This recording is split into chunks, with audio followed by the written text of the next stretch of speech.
Hello and welcome to Eden Live, where I am reading all of Eden by FREI live on Facebook and YouTube.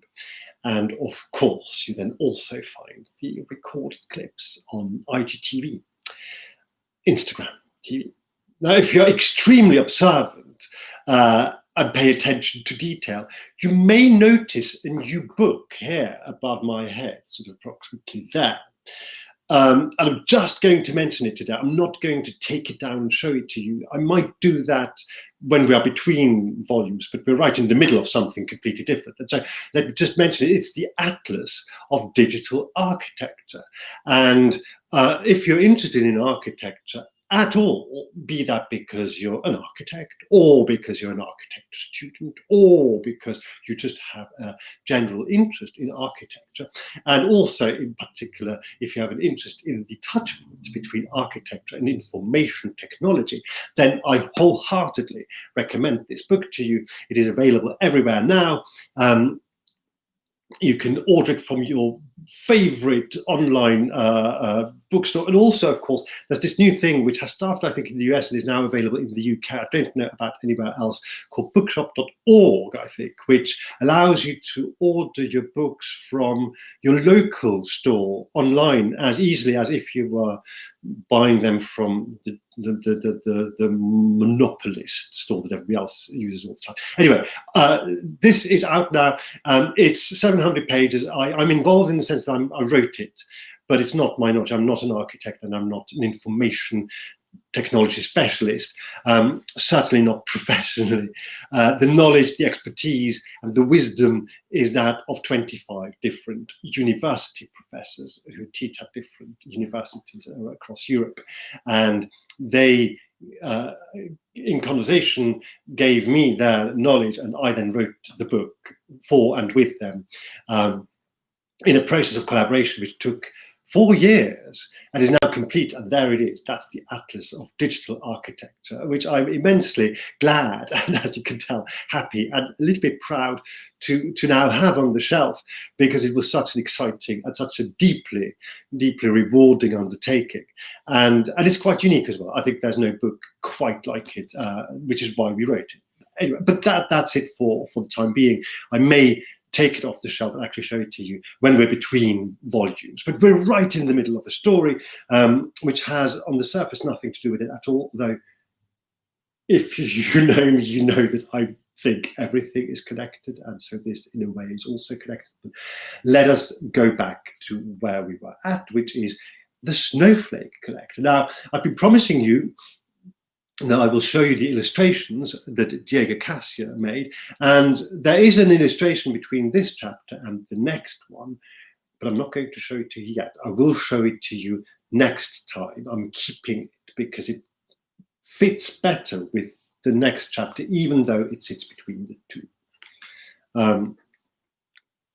And of course, you know now, if you've been watching this, that I'm reading this from the illustrated edition. There's also, of course, the standard edition, which is part of the Eden Miniatures series. The same text, and it appears, which first appeared in Eden by FREI. That's why I'm reading it here. Enough of that. This is chapter 5 of the Snowflake Collector. He had abandoned the notion of hurry.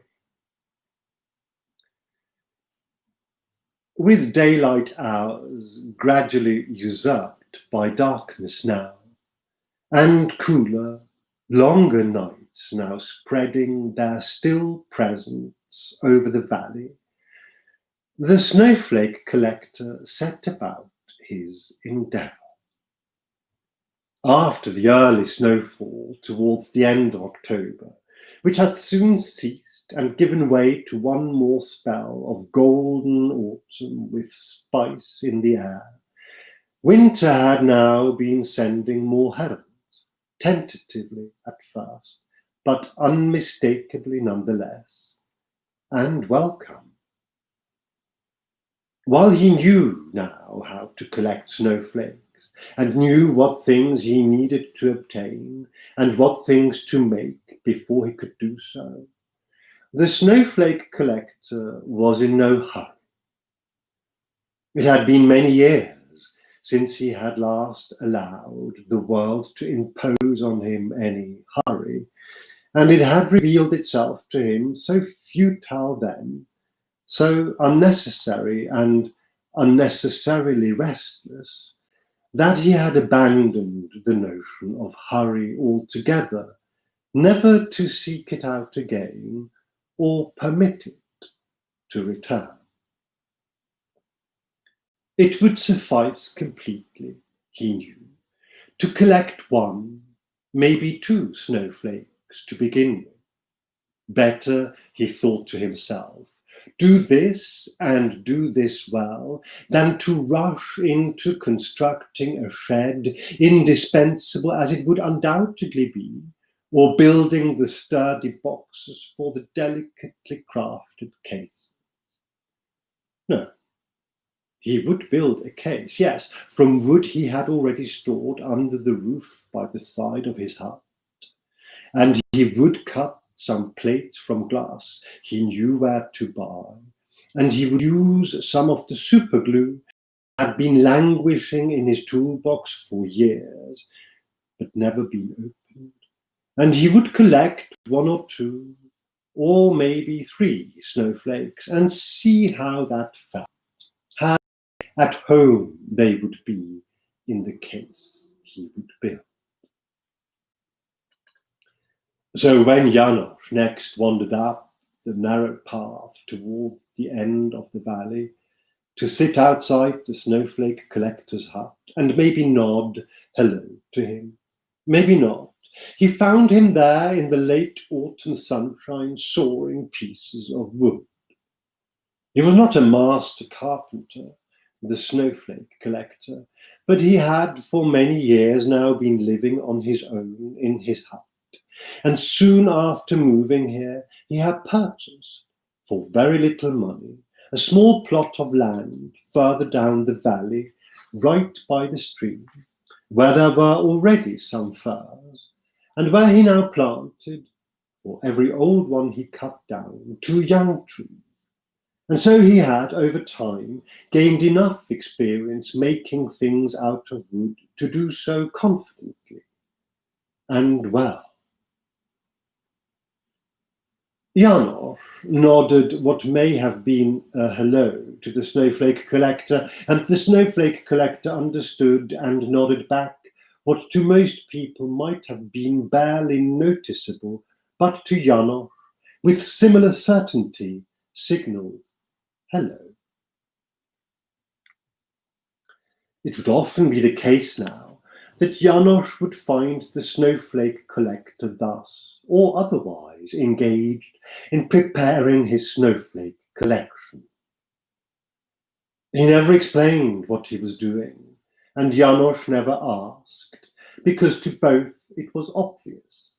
But Janos enjoyed watching the Snowflake Collector at work, because there was a calm determination and purpose to his labour, and the Snowflake Collector was at ease in these tasks for the very same reason. Sometimes Janos would hold up a long plank of wood, or pass a tool, or pick up a piece of glass that had fallen to the ground, but mostly he would just sit there and watch as the Snowflake Collector went about his new business. Having never collected snowflakes before, or anything else for that matter, it did not surprise the Snowflake Collector, and nor did it surprise Janos that everything did not go smoothly. The first case he built, although beautiful and smooth, with clean but not sharp edges and a convenient handle at the narrow top, turned out to be useless, as it was simply too large. It had looked, in the Snowflake Collector's imagination and in his rudimentary drawings, which were not quite to scale, exactly right, but it came out not so. Once he had filled it with glass plates, each 3 inches long and 1 inch wide, it was too heavy for him to lift easily off his workbench. And so he started over again. He also realized only now that he would not, after all, need to build sturdy boxes for these cases. He would simply have to build the cases themselves sturdy enough. And for the cases, he would have to construct a formidable shed in which he would need to fit strong shelves evenly spaced. But there was no need, in reality, for another intermediate layer of housing for his snowflakes, just as long as the cases were sound. It was not until the second week of December that the Snowflake Collector was ready to collect his first snowflake.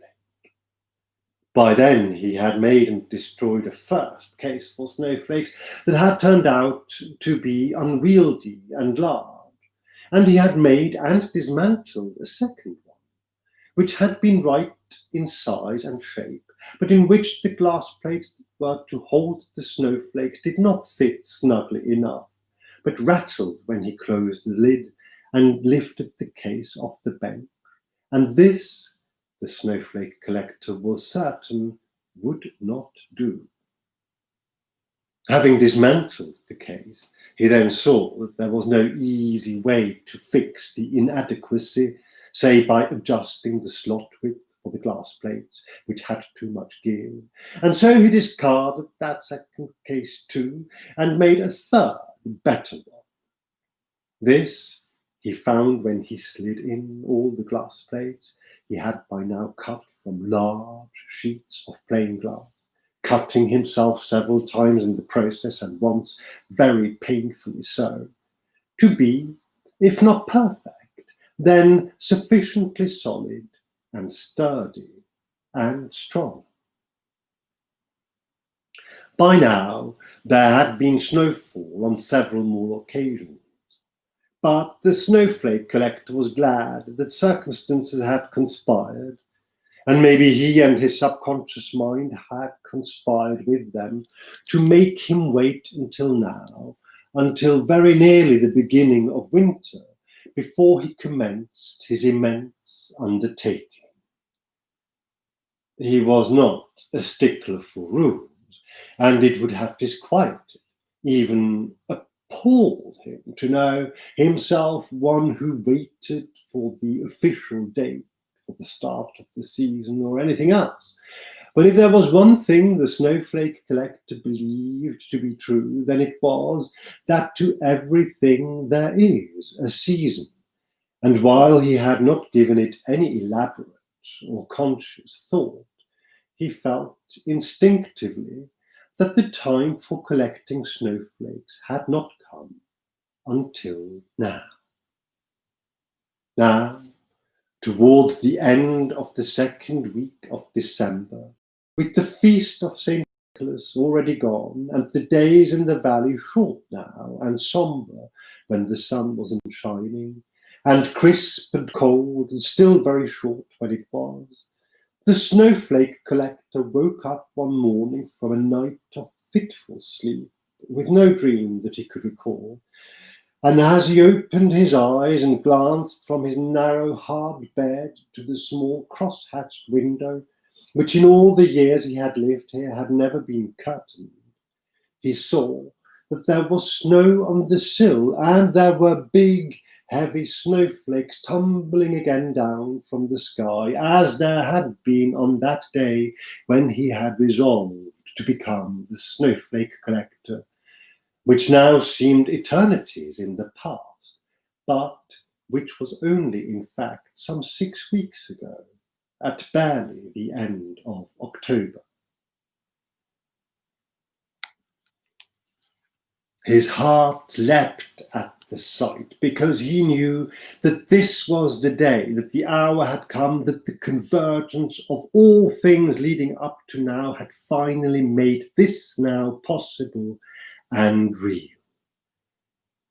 With calm, serene joy he rose from his bed, lit the fire in the stove, performed his rudimentary and no more than essential ablutions, dressed warmly, and went to the kitchen where, in a small freezer compartment of his small refrigerator, he had chilled a small stack of glass plates, much as Janos had instructed him to.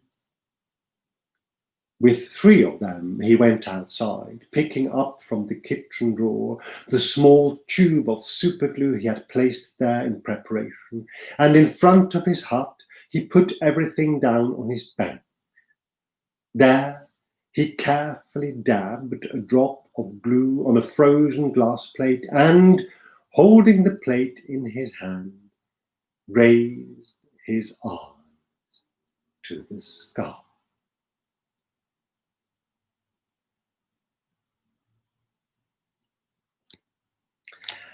And that is it for today. As I mentioned at the beginning, there is a beautiful illustration coming up, but I'm going to show it to you next time. The next time is on Wednesday. If you're watching this in real time, and if you're watching it in your own sweet time, which I know the majority of you probably are, then it is whenever you find the next clip on whatever platform you are choosing to watch this. In any case, I hope to be with you and you with me again in the very near foreseeable future. And until then, take good care and love and let love, and see you very soon. Bye-bye.